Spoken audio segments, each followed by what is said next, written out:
الحمد لله نحمده ونستعينه ونستغفره ونؤمن به ونتوكل عليه ونعوذ بالله من شرور أنفسنا ومن سيئات أعمالنا من يهده الله فلا مضل له ومن يضلل فلا هادي له ونشهد أن لا إله إلا الله وحده لا شريك له ونشهد أن سيدنا ومولانا محمدا عبده ورسوله وصلى الله تعالى عليه وعلى آله وبارك وسلم تسليما كثيرا كثيرا أما بعد فأعوذ بالله من الشيطان الرجيم بسم الله الرحمن الرحيم وإن تعودوا نعمة الله لا تحصوها وقال تعالى اعملوا آل داود شكرا وقليل من عبادي الشكور صدق الله العظيم.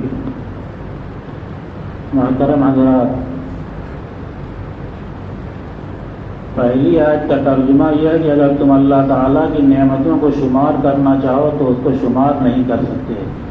یعنی بندوں پر اللہ تعالیٰ کے اس قدر احسانات اور اتنی نعمتیں ہیں کہ بندہ ان کو شمار کرنا چاہے تو شمار نہیں کر سکتا.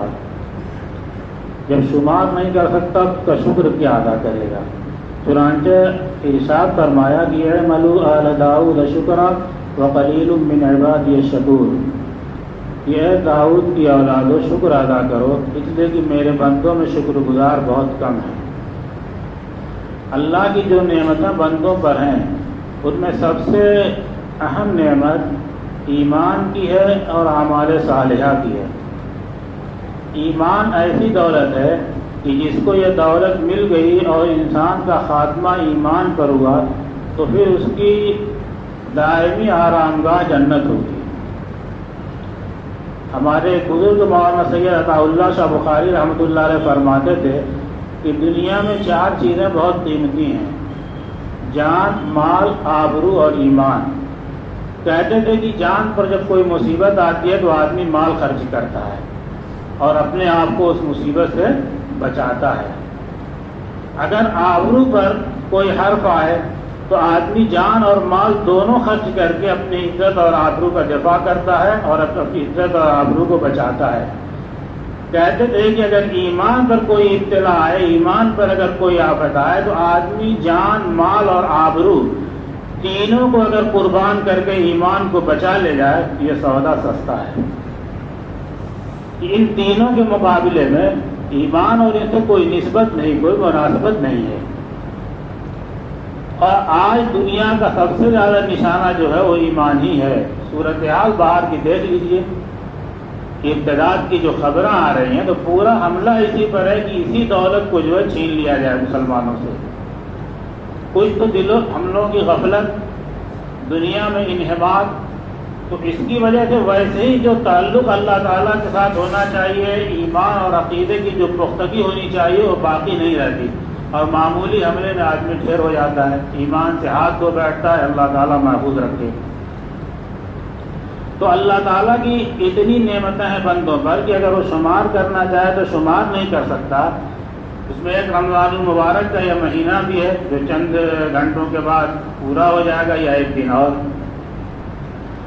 تو اس کا شکر یہ ہے کہ آج اللہ تعالیٰ نے اس مہینے میں ہمیں روزے کی توفیق دی، تراویح کی توفیق دی، اپنے پاک کلام کی تلاوت کی توفیق دی، اپنا نام لینے کی توفیق دی. تو بندہ اس پر اللہ کا شکر ادا کرے. اللہ تعالیٰ کہتے ہیں کہ لئن شکرتم لأزیدنکم، اگر تم میرا شکر ادا کرو گے تو میں تمہیں اور اضافہ کروں گا ان نعمتوں کے اندر. تو اللہ کا شکر ادا کریں، اپنے قصور کا اعتراف کریں کہ آپ نے یہ عطا کیا اور ہم نے اپنی بساط پر جیسی توفیق ہوئی، جیسا ممکن ہوا ہم نے ان کو ادا کیا. لیکن ظاہر ہے کہ آپ کے شایان شان تو یہ ہوا نہیں، لیکن جو کچھ ہم سے بن سکا ہم نے کیا. اور آپ اپنی شایان شان جو ہے اجر عطا کیجیے. آپ کے یہاں تو کسی چیز کی کوئی کمی نہیں ہے، آپ تو خدا ہیں.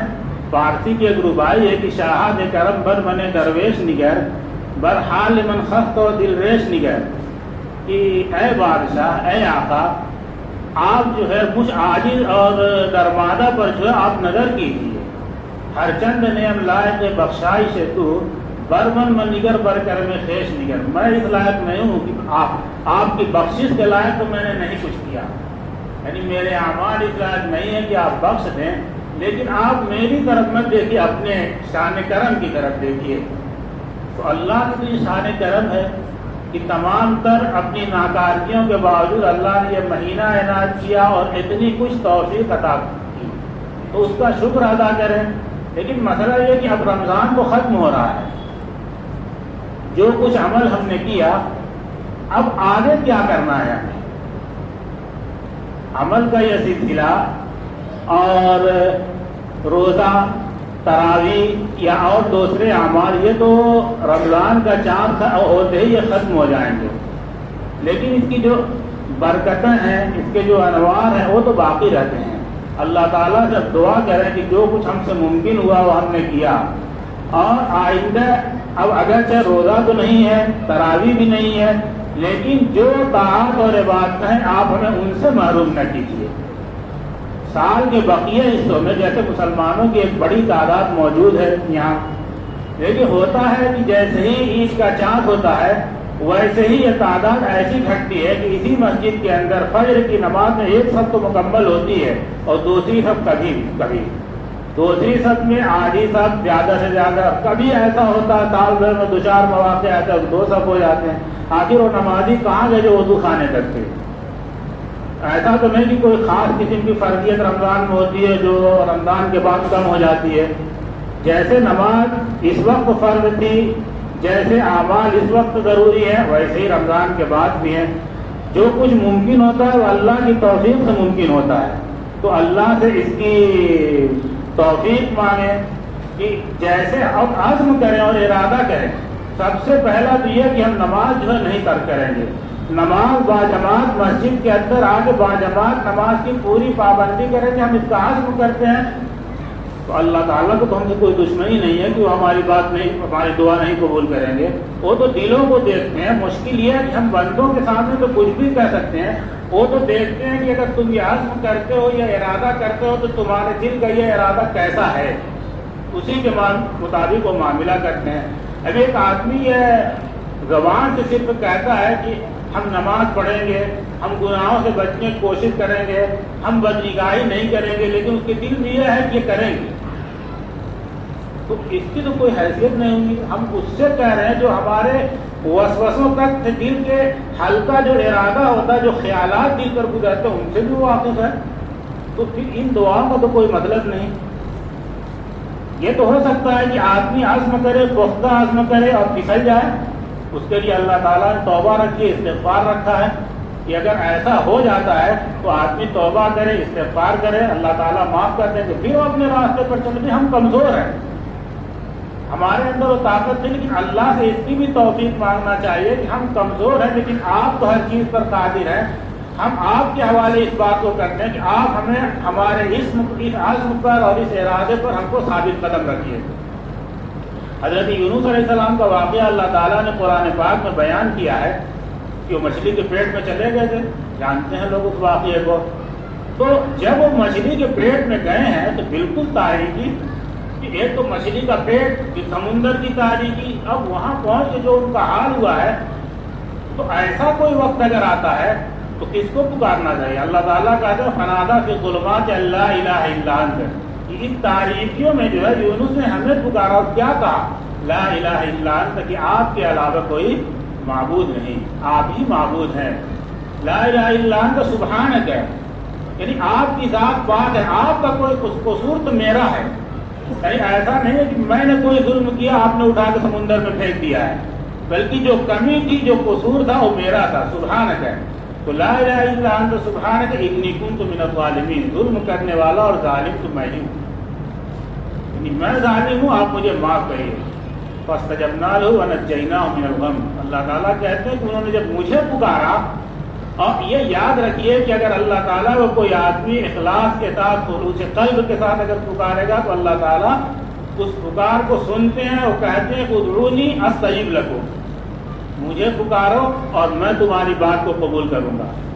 تو جب انہوں نے پکارا تو فاستجبنا له ونجیناہ من الغم، کہ ہم نے ان کو غم یعنی گھٹن، اب وہ مچھلی کے پیٹ میں سے تاریکیوں کے اندر سے کہیں ونجیناہ من الغم، اور ہم نے ان کو اس غم سے اور اس گھٹن سے نجات دی۔ اور آگے سنیے وَكَذَلِكَ نُنْجِي الْمُؤْمِنِينَ، وہیں تک نہیں معاملہ ختم ہے کہ صرف ہم نے یونس کو نجات دی، کہ ایسے ہی ہم مومنوں کو بھی نجات دیتے ہیں، یعنی جو بھی ہمیں پکارتا ہے خلوص قلب کے ساتھ، جو ہم سے مانگتا ہے تو ہم اس کو عطا کرتے ہیں اور اس کو دیتے ہیں، یا وَكَذَلِكَ نُنْجِي الْمُؤْمِنِينَ، ہم اس کو دیں گے جو وہ مانگے گا، اور مانگ کے تو دیکھیں ہم سے اخلاص کے ساتھ مانگے تو۔ ڈاکٹر عبداللہ صاحب عارفی رحمۃ اللہ علیہ کہتے تھے کہ اللہ سے مانگنے میں بخل نہیں کرنا چاہیے، دینے میں تو بخل ہو تو مانگنے میں کیا بخل ہے، کہ مانگو اور خوب دل کھول کے مانگو تو دینے کے لیے تیار ہو۔ تو کہتے ہیں کہ اے انسان و جنات کی جماعت، اگر تم سب مل کر ہر ایک آدمی اپنا جتنا بھی حوصلہ ہے سب مانگ لے تو میری سلطنت میں اتنی بھی کمی نہیں ہوگی، جتنا کہ سمندر میں سوئی ڈال کر نکال لو تو اس کے ناکے پر جتنا پانی لگا ہو اتنی بھی نہیں کمی ہوگی۔ ان کے پاس کیا کمی ہے؟ کوئی انسان ہے کیا؟ انسان کا تو حال یہ ہوتا ہے کہ اگر وہ جان جائے کہ کوئی اگر ہم سے مانگنے والا ہے تو بس اس کے بعد وہ اس کی طرف رخ نہیں کرے گا۔ اگر انسان کے سامنے آپ کو اگر ذرا باحیثیت رہنا تو اس سے سوال مت کریے، تب تو ٹھیک رہے۔ جہاں آپ نے سوال کیا تو ایک آدھ مرتبہ تو دے دے، 2 مرتبہ دے دے، اس کے بعد کیا تماشا ہے۔ اور اللہ تعالیٰ کا حال یہ ہے کہ اگر نہ مانگے تو ناراض ہوتے ہیں۔ آپ مانگیے اور جتنا ہو سکے اتنا مانگیے، مانگنے میں کیا جاتا ہے، وہ تو دینے کے لیے تیار ہیں۔ ان سے دعا کیجیے، توفیق مانگیے کہ جیسا ہمارا رمضان گزرا ہے اس کی برکت سے ہمارا پورا سال گزرا۔ حدیث میں آتا ہے کہ اس کا رمضان بہتر گزرا اس کا پورا سال بہتر گزرے گا۔ تو اللہ سے اس کی توفیق مانگیے، نماز باجماعت کا عزم اور ارادہ کیجیے۔ اب یہ کوئی آدمی کہے کہ یونس علیہ السلام تو اس تاریکیوں میں چلے گئے، ہر آدمی مچھلی پیٹ میں جائے گا نہیں کہ وہاں جا کے دعا کرے۔ ہم 1-2 تاریکیوں میں گھرے ہوئے ہیں، گناہوں کی تاریکی ہے، معصیت اور نافرمانی ہے، جھوٹ ہے، دوسروں کو ستانا ہے، اور نہ جانے کتنی تاریکیاں ہیں جن میں ہم پڑے ہوئے ہیں۔ اللہ سے دعا کیجیے کہ ہم کو اس سے نکالے، بغیر اس کی توفیق تو ممکن نہیں۔